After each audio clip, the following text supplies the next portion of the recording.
kidding. Never mind about the tea. Hello and welcome. Welcome to Facebook Live. I'm Becky Higgins, and this is Casey. How do you say your last name? Von Stein. That's just how it looks. Okay. Casey is visiting here.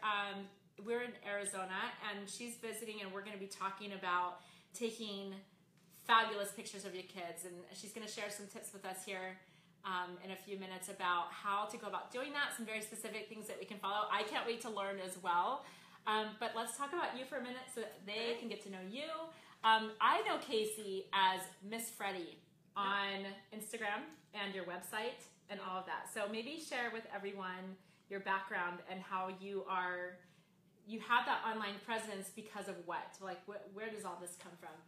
Why am I named Miss Freddie? Well, there's that too. I should have asked you that. Why are you named Miss Freddie? So when I was born, I had a really thick mop of dark hair and dark eyes, like nothing like I look like now. And my parents said I looked like Fred Flintstone, like right in the hospital. And they call me to this day Freddie more than they call me Casey.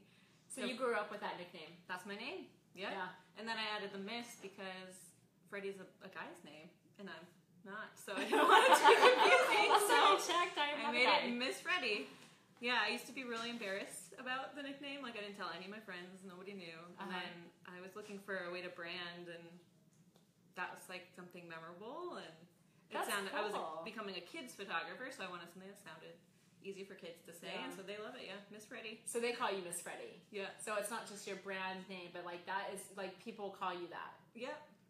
And your parents are probably so proud of you being able to carry that, like, carry that tradition. Yep, we're here visiting my dad right now. He's calling me Freddie. Of course. Full time. Does your husband call you Freddie? No.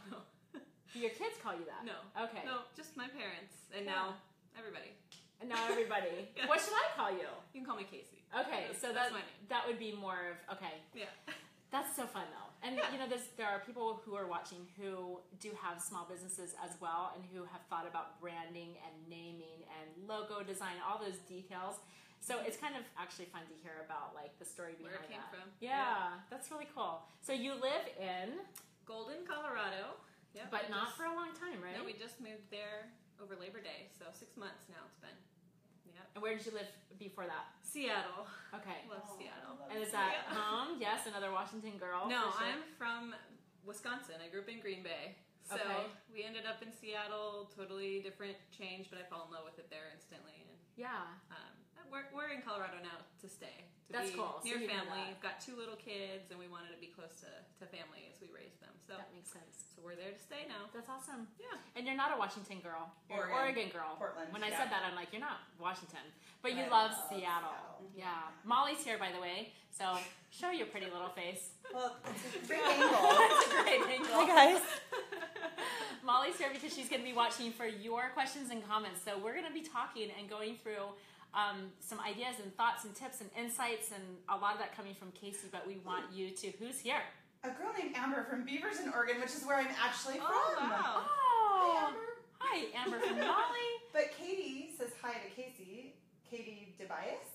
Oh, hi. Yeah, that's oh my gosh, she was my best friend, like kindergarten and first grade. She lives here. She came to some of your focus groups. And we have like reconnected through Project Life. Hi, Katie. That's so cool. I'm going to see you tomorrow, hopefully. No way. That's awesome. I'm glad you're here, Katie. And she was here in the office before you were here, apparently. Yep. Let's talk about Project Life before we talk about photo tips really quick, because we know each other through Project Life, but you may have been a scrapbooker even longer than even that. No? Okay, back up and tell me the history.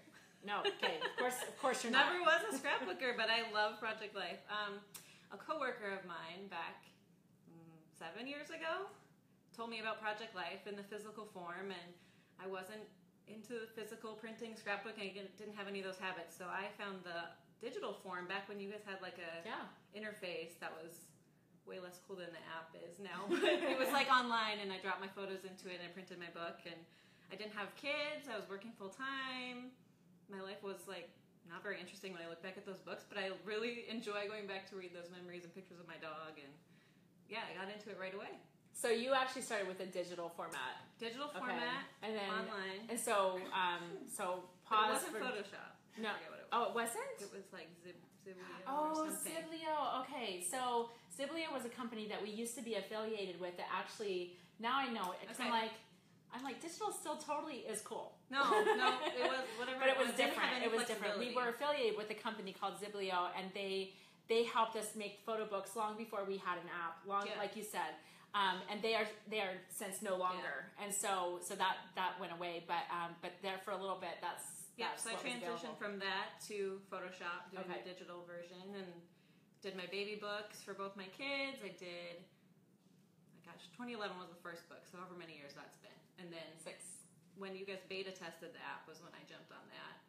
Switched mid-book, and now You I switched won't go mid-book. back. Mid-book, I know. So you went from digital to app. Yep. Mid-book. So digital, for those of you who don't know, is on the computer. You can do Project Life. You can do scrapbooking with our page templates and our pre-designed artwork. It's all there. You just put it all together using software like Photoshop and then all of the stuff that we give you. And you can learn more at digitalprojectlife.com. But if you want to do scrapbooking in the palm of your hand, we don't call that digital. I mean, it is, but it's not because it's the app. Yeah. There's digital and there's app. Digital's on the computer, app is in the palm of your hand. And so it sounds like you made that total conversion. Instant, yeah. As soon as you guys let me jump on the test, I switched and I didn't go back. And that's what you've been doing ever since. Yep. That's so cool. Yeah. That's really cool. And then you were on our creative team. Yeah. When was that? I don't know. 2 or 3 Was it years before ago? It was you? before me. Okay, So I think it was so 2015. It was digital was its own creative team. Then. right. So- It still is because it we is. have we have creative teams for physical product, app, and digital. Yeah. And so you were on the digital. It was the year that the app came out. 'Cause Okay, that's why I so got to beta 14. test it. Anyway. Yeah. Anyway. So and is that is that when we actually met? I mean, we haven't met in person, but did you know me before and did I know you before? I don't know. Well, this is awesome because we're finally meeting. This is fun, and we have customers or friends or creative team members who stop in once in a while, and it's always such a treat for us. We don't always do a Facebook Live with our visitors, so this is a neat opportunity. Yeah. So what Casey said when she reached out to me saying that she's going to be in town is she would love to share tips on how we can take better pictures of our kids, and I thought it was brilliant because we all are taking pictures of fill in the blank, right? Everything in our life. But a lot of us are parents. Most of us are parents. And whether our kids are little and just getting life started, or if they're teenagers, or some of us have them out of the house, we do want to be better about documenting because those stories and those pictures and memories have become increasingly important to so many of us. So I'm excited to hear. Let's hear it. So these will apply to any age. I have a 4-year-old and a 2-year-old, so I'm used to photographing little kids, their friends. Most of my clients fall in toddlerhood range, but these tips will apply to anybody, even adults. So that's good. Yeah. So the first tip I was going to start with is lighting. You know, lighting is going to make or break your photo, but I have a trick to help you find the best lighting if you're not used to looking for it. So let's start with babies. If you're trying to take a picture of your babies and you're setting them down on a blanket because they're not running around yet, like those monthly onesie photos, I took a bunch of those with my kids. Yeah. You're going to want to make sure that the light's not coming up from the bottom. You want to, if there's a beautiful window, set them down so that it's hitting them from the left side or the right side. Doesn't matter which one. And that will give your baby the best light. But as they get older and they're running around and they're moving, we're going to look for something called catch lights. So this is the first one. Okay. Catch lights are like the little twinkle in your eye, so you can see the picture where his eyes are dark and where they're light. So it's something so tiny, those little twinkles in their eyes, but it changes the whole dynamic of your photo. Granted, he was angry in one picture and happy in the other, but catch lights make a big difference. Yeah, I can see that. So here's another picture. But how does someone get that? You just move your subject around in a circle until you see it reflecting back at you. So move them closer to the window, move them farther away from the window. You move yourself up or move yourself down. So this is an example of a little girl I was photographing, and I just stood up a little tiny bit taller until I saw those catch lights look back at me. Can you go down or up? No, you're perfect. Okay. Yeah, and it's probably hard for you guys to see, but I definitely see it in person. You'll start to notice them in your own eyes when you're looking in the mirror or anywhere. It's worth noting that when you're talking about taking pictures like that, that's more of when you're taking intentional kind of portrait style pictures, because we're not trying to make anyone feel like if your kids are running around and you're chasing them and trying to capture, of course you're not thinking about catch lights in their eyes. That's just not even It works for selfies though too. When you're holding your phone in front of yourself, you go. Turn around until you see the catch lights in your own eyes. That's true. Yeah. That's so true. And it's not always the same formula or the same angle, and lighting changes. So it sounds like your point is like just move around till you can see them if you're taking intentional pictures, and then that's really cool. Okay. Yeah, it'll lead you, those little catch lights are so tiny, but they'll lead you to the most flattering light on the face of your subject. Yep. Big difference. And they add awesome. a great energy to your photo too. They do. I can see that even just with the examples that you brought. Okay, awesome. Good. Good tip. I don't know if any of these Is there are another one? easier. These should be in all of them. I mean, they are. So cute. They are, but these are probably for other tips as well. Yep. We've got some other. We've got some cute clients. Yeah. And kids, by the way. None of these are your kids that I recognize. That was when Colin was a little baby. This one is. Those are just taken with my iPhone too. This is iPhone. Yeah. Some of these tips, by the way, apply. Like even if you are like me and you shoot 100% with your phone, you can still get the catch lights that Casey's talking about. Yeah, that doesn't come from your camera at all. Yeah. But if you do have a bigger camera, I bought this little trinket off of Etsy. I just circled or I googled for like animals on my camera or something. Oh, really? I don't know. And it has a little squeaker in the bottom. Where is it? Oh, you see that? It's built into it. Yeah. And then this is elastic. It's like a scrunchie. It's a scrunchie, yeah. We're about the same age. We all have scrunchies. It is like a scrunchie. It's elastic, and you can put it right around the lens. And you found it on Etsy? Yep. There's a bunch of different people that make these. You can make one yourself, too, I think, pretty easily. Why does this matter? Why do you think it makes a difference, or does it? It helps with younger kids to get them to look at the camera, because that's more interesting than just their black camera. So I have a conversation with them, though, like, look, the parrot has green buttons for eyes, or can you count how many toes are on the parrot? And then I make them, like, anticipate it's going to make a noise when I count down from 3, 3, 2, 1, and then I make a little squeak and they laugh. So you have to be him alone on your camera. It's just going to get the eye contact, but if you want to get the facial expressions and more authentic expressions, you got to interact. I would say that really applies as a mom or an aunt or uncle or parent, like a grandparent, anyone who's just photographing kids. Forget about the portraits and being out there on a photo shoot. I think that is how my experience anyway is how you get the best expressions is you're just with them. You're just talking to them and laughing, and instead of going, look here, no, look, turn your face, no, look here, smile, no, a little less smile, no, a little more, is that not a real conversation that happens? Yeah. But that doesn't bring out genuine, like, the best smiles. It just doesn't work. So my second tip is movement. So anytime you try to stand kids up in front of a wall, like stand next to your sister and smile, look at me and smile, they just like don't want to, like kids just move all the time. They want to be moving. And so if you want to get them in their element moving around, you have to encourage that. So to get them to not be moving all over the place, I sometimes will do like, so this little girl, I had her stand in one place, and then I said, I'm going to teach you a dance move. You're going to move your hips side to side like me, and then I do it with her. So you can see her expression in the first one is I'm standing and having my picture taken, and the second one, she wrinkled up her nose and gave me her real smile. It's so sweet, and it's so like... And all she did was move her hips. Yeah. And she stood in that same spot because I was instructing her, like, I'm going to teach you a dance move, and so she was interested in standing there. Yeah.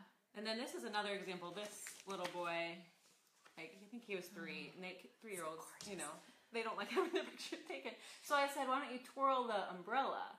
And so that gave him something to do and to focus on other than me with my camera. So yeah, that's a good point. He was, give them a movement or an activity to focus on other than the camera. But then you look at something like this and you don't think, oh, I wonder what the photographer got him to do. Like you feel his sweetness and his genuine nature, and that smile is so natural because I tricked him. Yeah, because you tricked him, exactly. That's why these are tricks, right? Yes. That's awesome.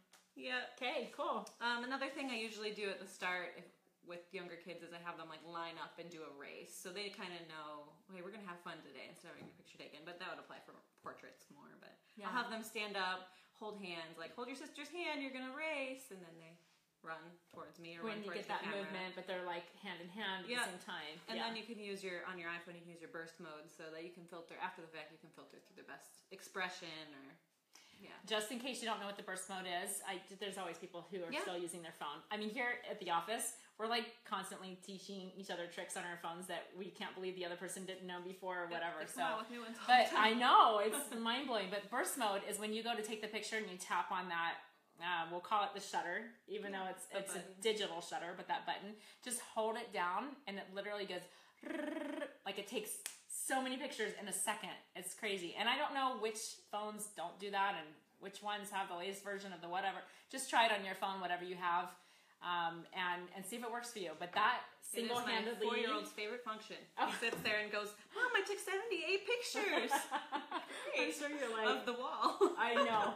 Yeah. You're like, I will go through and eeny, meeny, miny, moe with that one. I will keep that one. Or just delete them all. Yeah. Yep. Do you happen to... Do you know about my daily delete?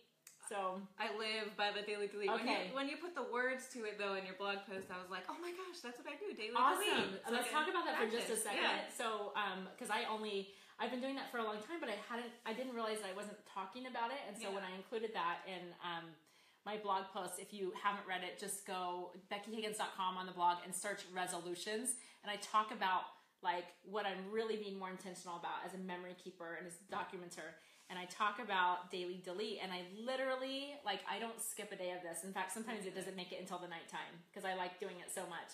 But every single day, I go through my camera roll on my phone, and I delete whatever's unnecessary, not just the unwanted pictures, but I grabbed a couple screenshots or I just saved a picture from a text that I don't need anymore. I showed David that whatever, and now I don't need it, you know. Yep, exactly. Is there anything different to that you do other than... I didn't think of it as part of my memory keeping process until you wrote that blog post, but it is. Like that's why I'm able to keep my project life so simple and I'm able to do the pages so quickly is because I'm not overwhelmed with photos. So the only thing I do that's different is I do that, I delete it out. Sometimes I'll edit it then, but if I don't have time, I don't edit it. Yeah. And then I flag the favorites by using the heart. You do? So that when I sit down to make my pages in the app, then I just access the favorites folder and it has all the ones that I designated for That's a big life. deal.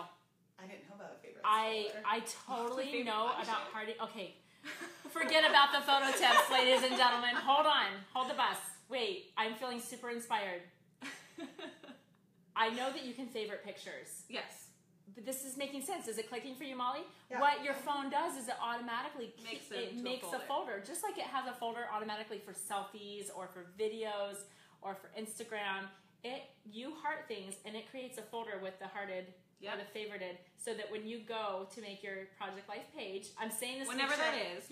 Whenever. I don't do it every night. No, but if whenever you're doing that, you can just access your pictures like you can from Dropbox, Camera Roll, Google Photos, wherever. Yeah. You can pull from your favorites only. So you might even only have a dozen favorited pictures at any given time. Then you can unfavorite them. Yeah. And then After favorite the next batch. them. Oh, so you just tap the little heart down here. And then when you're pulling your pictures, you pick favorites. Yeah. I'm so happy right now. That's wow. Like that's cool. that's a great. You guys makes connecting it so with that? fast. That Yes, is people awesome. love that tip. I love this favoriting idea. That's awesome. It makes it super fast and for catch up too. So that's my first step. Like that is making so a page. Just awesome. favorite it. So then when you get in the app, you just stay in the app. That's all you do. For sure. No, that's great. And I don't think, I was thinking, why don't I use that? I think because I'm so methodical about, and I'm such a heavy deleter. And when I go to make a page, I just kind of know where I'm looking and I can find it pretty quickly. But I think that for the most part, people do have to kind of search around a little bit in what they're trying to depending on how much time you're covering. Like if you're trying to go back for the last year, then you would really need that favorites to narrow it down. For sure. Because otherwise you'd be scrolling for ages trying to find. That is awesome. I'm so excited about that. Me too. If you're playing a big game of catch up, you could make folders. So you can move your photos into 2017 favorites, and then when you're playing catch up, you just pull from that folder. For sure. Yeah. Yeah, I love that. Okay, I want to talk a little bit more about Project Life in a minute because I want to hear more about your rhythm and your workflow. But let's go ahead and last tip. Yeah. Tip number 3. Yeah. Okay, so I went over catch lights, movement. The last one, controversial. I never say cheese. Ever. I don't either. Bring it.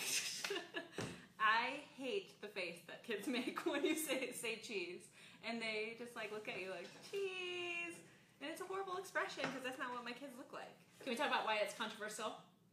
Because they teach everybody. Because that's what we all. I mean, I don't. I'm actually really intentional about not saying that, but for a little while there, I was saying it because I didn't think about it, and that's why it's controversial. Probably, we mean no offense by it if you say it. Yeah, they're not doing anything wrong. No, it's just not my favorite. It's just something. It's worth considering, thinking about how different the faces are that you're getting from your subject, specifically your children, that you may not want. You can get so much more natural and natural is probably the best word. Natural smiles if you're not saying that. So think about, why are we telling someone to say cheese? Like when they're saying cheese and holding it, they're sort of making a smiley face. So you can find other ways to make them do that. So my favorite is with little kids, you tell them to sing the ABCs. Yeah. Because when they say C, they're smiling, but they're moving through the ABCs, so they're not holding the cheese face. So like C, D, E. You get a bunch of chances to sing the ABCs. And then sometimes you just gotta yell words, like really weird words. So my kids really like Paw Patrol right now, so we yell Chickaletta, and it feels a little uncomfortable when you're out in public and you're like screaming a word, but but it makes them laugh instantly after they scream it. You yell it with them, and then you just snap the photo on your phone, and it's way different than say cheese. So along those lines, when I was snapping a picture of my son who's going to be going into high school this year, and we were just outside the high school with friends. We were among people, but I was like, I gotta take a picture of him right there in that moment, like just him, just kind of a shot to include it on this page, whatever I had in mind. And he just wasn't loose enough. So stiff. And so all it took was his friends going, and I won't say her name, but a girl's name is all it took, because they were teasing him a little bit, and they could do that, but they were like, girl's name, you know, and he just, I just got the best smile. Yeah. You know, just because they were teasing him, not just about the girl, but they were having fun with him. And so the point is that when you use those phrases or those words, like you said, sometimes it can be embarrassing in public. I'm like, who cares? Like, who cares? You know, if you're not being disrespectful. Yeah. So this little boy was not my kid, so I could use potty talk. So I said, "Oh man, your dad just made the stinkiest fart." Oh my gosh! Started laughing, and that's how you got that smile. Yeah, that's awesome. So you say whatever you need to. I mean, if they're your kids, you don't probably want to get into too much potty talk, but you can rely on their friends to say other things that will make them laugh. Yeah. Brothers and sisters who are right there as well can kind of have fun with that. Or a song. I think this little boy was when we were singing "Happy," because that also makes a smiley face when you say "happy." And what's it, Pharrell? Is that who sings that song? Anyway, we were dancing and singing that song. So just think of other things instead of cheese. Like cheese is like my favorite food. Like I'm not hating on cheese. I'm from Wisconsin. We're not hating on cheese, but I just don't use it when I'm taking pictures. Yeah, ever for good reason. Yep. Okay, so any other stories behind these? I think these were all movements too. This girl was we were using like it was like a weeping willow tree, and she was hiding them in front of her face and then playing peekaboo. So you can play peekaboo with babies, but you can also do it with older kids. She was probably 2 or 3. That's awesome. That's and then this little girl was dancing. I told her to spin around, like spin and stop, and that's how she stopped, just like that, in a pose. That's perfect. But you couldn't have just said, "Okay, now go over there and put your hands and stand and put your because she's 2. You're not going to listen to that. No, that's darling. Those were catch lights. Catch lights. Okay, more catch lights on this one. I just can't not show every picture that you brought. I'm so glad that you brought these 2. More catch lights and little babies. And what did you just tell Mom to kiss? I just told them, told Mom to kiss, but then I think I just rotated them until I could see those lights back in the kids' eyes. Awesome. That's so cool. That's it, 3 tips. I love it. Those are so good. Okay, so thank you for that. Sure. I do, because I think we're all having such great light bulb moments about what you shared on favoriting. Let's, before we end, and Molly, you're going to let us know if someone chimes in, but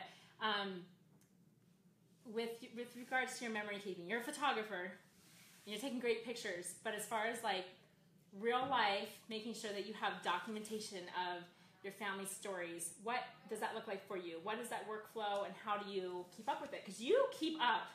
It's awesome. It's really inspiring. A little bit type A about it. But so I started in 2011 before I was a photographer. So they were all just, it was before really too many iPhone photos. It was just pictures off my camera. I was dumping them in. But the key for my staying on top of it for so long is that I keep it in the simplest form, you know this about me, the simplest form of Project Life. Because I wasn't a scrapbooker first, Yeah. I don't have the itch to embellish and add these things and do all these Yep. special stickers and do all of that. I just put my photos in the pages and I write the notes on the journaling cards. If I don't have enough photos that week, I put in a filler card and I call it good. Yep. So we have a lot in common. yeah, And you know that about me as well. Like the way that I can keep up is through simplicity. Yep. The simpler I keep it, the more I'm able to keep up without stressing out about it ever. And I always remember, if I find myself like, oh, I should really go back and take a screenshot of this to fill this page, I just always remind myself, like, done is better than perfect. The feeling that I feel being caught up or having my books printed is better than leaving it on the back burner and to fill one photo. So I just move on. Totally. Oh my gosh, we have so much in common. I really have learned the art of moving on in my scrapbooking and other areas of life, but it's a good feeling because it's so, in recognition and almost defense of those who do like to fuss with the details. They're beautiful. The pages are beautiful. And it's not just beautiful, but some people find true therapy and true joy out of that creative process, which I connect with because I did that for years. Right. And you came from a place of never scrapbooking. I came from a place of, I wrote books on scrapbooking. Like, that's what I did, is I published ideas on how to use product and stuff like that. And I think that no matter what, and I say this a lot, but we have new people all the time, is you do have to connect with what works for you. And if I said, Casey, you need to embellish more, and you need to use this different product, and you need to make sure that you're spending more time on it, you'd be like, I'm done. No, I'm out. Like, that doesn't even work for me. Yep. And it goes both ways. Like, I could never, if I know somebody who loves the creative process so much that the simplicity would be a turnoff for them, well then, that's not what they should be forced into doing. Yep. So having said that, I'm new in your neighborhood. I just moved in. You invited me over. I'm taking you off guard with this question. You don't know what I'm asking. But just pretend that I just moved in and you brought me a plate of cookies because I like chocolate chip, just saying.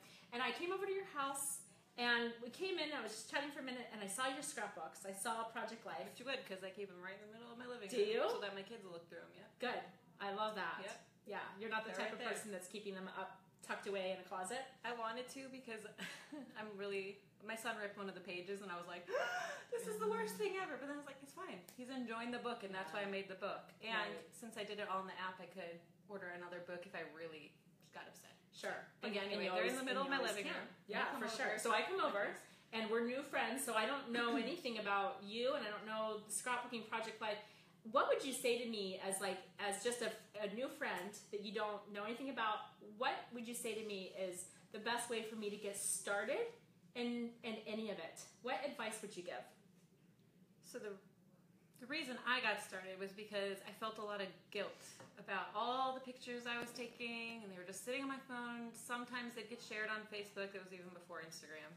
Okay. And I felt a lot of guilt. Like, why am I taking all these pictures and like nothing's coming out of it? They weren't good enough to print and put in a frame. There were too many.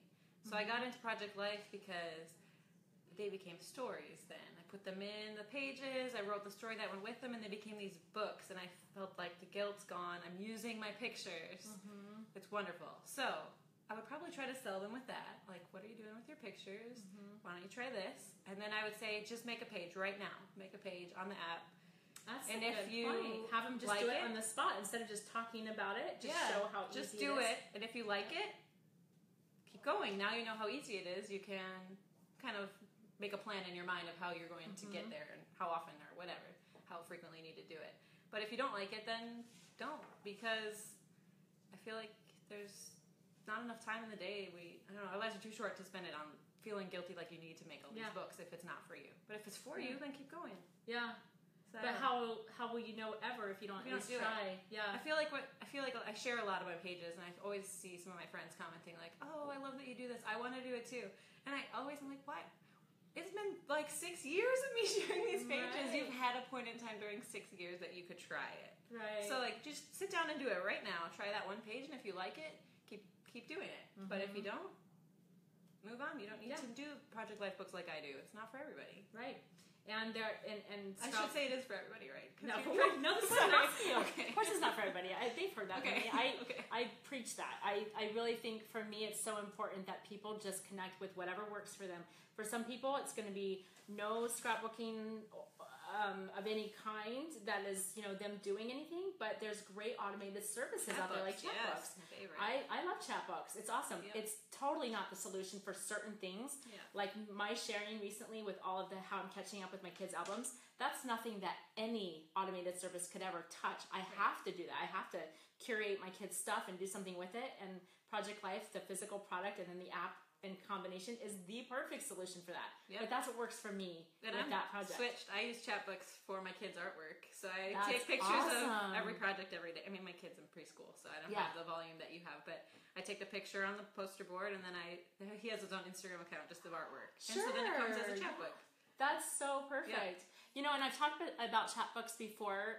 We don't have an affiliation, but I just think they're a great product, and I'm all about helping people preserve their memories, and that's another tool that people can use. But another tip, if you're pulling that from Casey, what she's sharing is that's such a great idea to set up an account that isn't shared even publicly. It's just for followers. You. Yeah, me exactly. and his grandma's. Right. Yeah. Well, I have a friend who does that, even for her whole family sharing, but she literally has just her immediate family, like her parents and siblings. And it really is just for the purpose of being able to have the end result of just Chatbooks. Automated Chatbooks just coming, which is really cool too.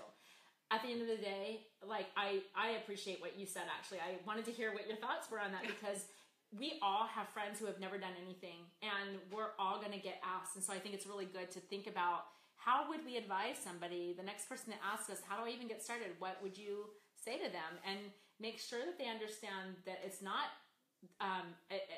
what am I trying to say? All or nothing. Yeah. Because that's another fear that I think a lot of people have is if you're in scrapbooking of any kind, you have to do it all and all of the time. And that's just not... Well, if you just try one page, I don't know, people carry around the guilt for so long. I should do this. I should do something. I should make a baby book. I should do my kids' school books. Just try it. Try it. And if you don't like it, then you don't need to do it. Yep. Just let it go. Let it go. Let it go. Life is short, like you said. Enjoy the things that you're doing. I love that. I am inspired, especially about favoriting. I'm inspired by your photo tips. I love how you fell into Project Life. I just think that's so fun. We have loved having you share. And as a side note, you are one of our favorites. And we're allowed to have favorites around here. But we have favorites who are so good about not just the sharing, but you're so good about documenting life in a way that matters to you and that means something to you. But then sharing that, not just about social media, but enlightening other people for how they can do it, and it helps motivate them. That's incredible. I hope so. I love what you're doing. A lot of I'm worried sometimes that when I share my pages, I'm going to make people feel the guilt of I should be doing this. And that will never be avoidable. Yeah, I don't want that to be. So, my reminder is share it because you're inspiring. If you like my friend Katie. Yeah. It was because I shared some pictures and we reconnected after not seeing each other since first grade. So cool. Yeah. So it's worth sharing just to inspire a few people. I think. It is. I totally agree. All right. There was one quick question I wanted to address. So someone asked, how do you avoid blurry hands and arms when you're having the kids move? If you can't adjust your shutter speed fast enough to be fast enough. So they're probably talking about taking with an actual camera. Yeah. I will never drop my shutter speed below. I just have a cutoff for me. It's 1/200. I won't go lower than that with kids because it's too blurry. But I also sometimes embrace the blur. If their face is in focus and the arms are that tells a story about the craziness that is photographing kids. So sometimes I just embrace the blur. Yeah. But also if you're talking about an iPhone, the burst mode sometimes gets around that. So you'll have a bunch of blurry ones and then you'll have one that's in focus. And then I just delete all the blurry ones. Yeah. That's a great question. So my answer is I shoot a lot and then I delete a lot. Yeah. Yeah. And it's okay if you're not a heavy deleter. That's another thing. Just because we're heavy deleters, I have friends who don't delete anything, but they are very uncomfortable with the idea of deleting. So that's fine. Just do what makes me you uncomfortable. I know. It gives me hives, right? Oh my gosh, there's so many photos. Right. Overwhelming. Yeah. I feel like I can do more because I have less. Yeah. You can do more with less. Anyway, all right. Well, thank you guys for being here. Thank you, Casey, for coming. Thank you for having me. So cool. hopefully you feel inspired to take better pictures. And I'm going to let you know now that I'm actually going to be jumping on Facebook Live again this week. We usually do about one a week, but we are doing a little bonus with Casey being here. But I'm going to jump on. I'll let you know the specific time later, but on Thursday, I'm going to do a fashion show with my team is what I'm going to do. That's probably their sign to like be done. I'm going to jump on with actually a very wide open live Q&A, meaning that we're not talking about a specific topic. We haven't done this in a while, and so please bring your questions, and I will answer as many of them openly and honestly and truthfully as I can, and it'll be fun. So bye, you guys. See you later.